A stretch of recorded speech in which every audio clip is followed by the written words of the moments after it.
Story of the Statue, written by Heather Lynn Banks. Introduction. The Statue of Liberty is a famous monument in the United States. It is a great work of art that is important to our country's past, present, and future.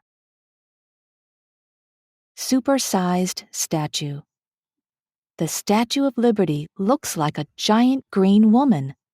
It weighs about 450,000 pounds, or as much as 115 cars. From the ground to the tip of its torch, it is 305.5 feet, as tall as a 30-story building.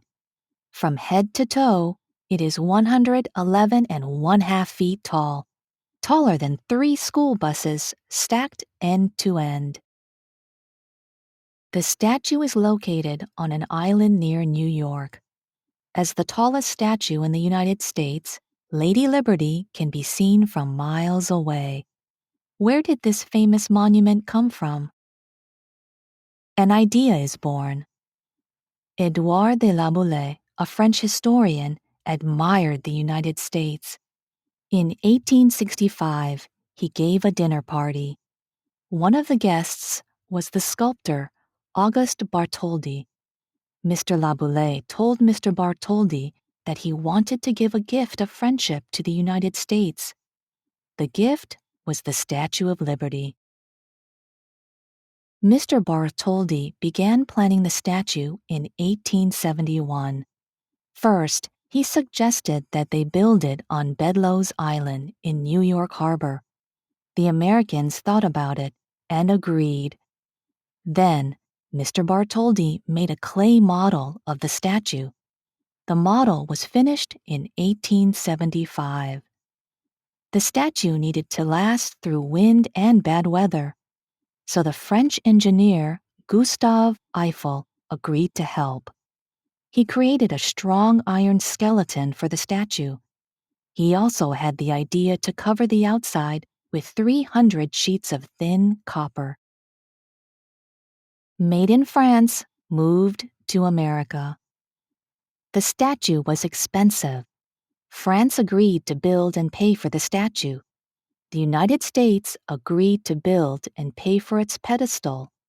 Both countries asked people to donate money for the cause.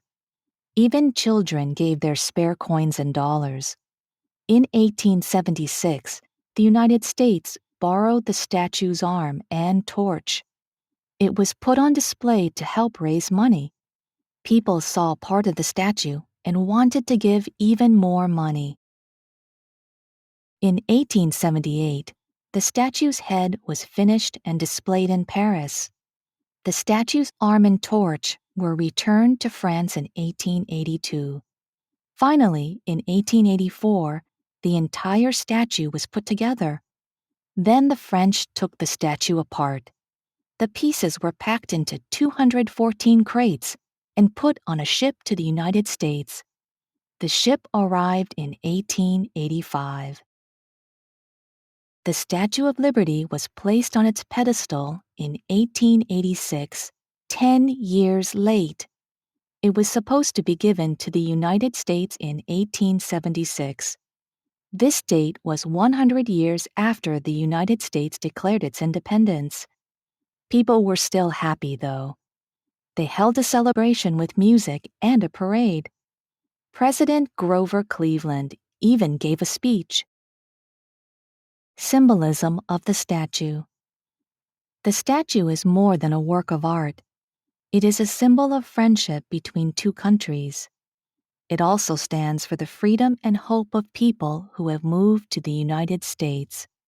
A poem on display inside the pedestal includes the famous lines, "Give me your tired, your poor, your huddled masses yearning to breathe free." Certain parts of the statue have special meaning as well. The crown has 7 spikes, which stand for the 7 seas and continents of the world. The torch in the statue's right hand is a symbol of freedom. The tablet in the statue's left hand has the date July 4th, 1776, written on it. This is the date when the Declaration of Independence was signed.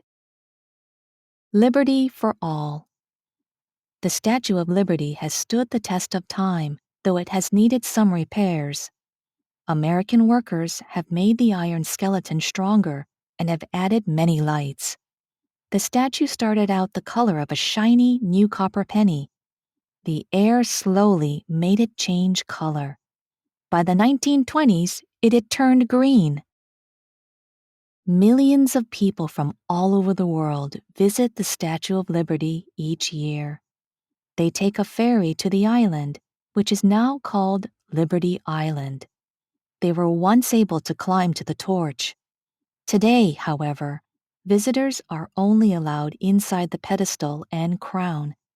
People will continue to visit the statue for many years to see this symbol of freedom.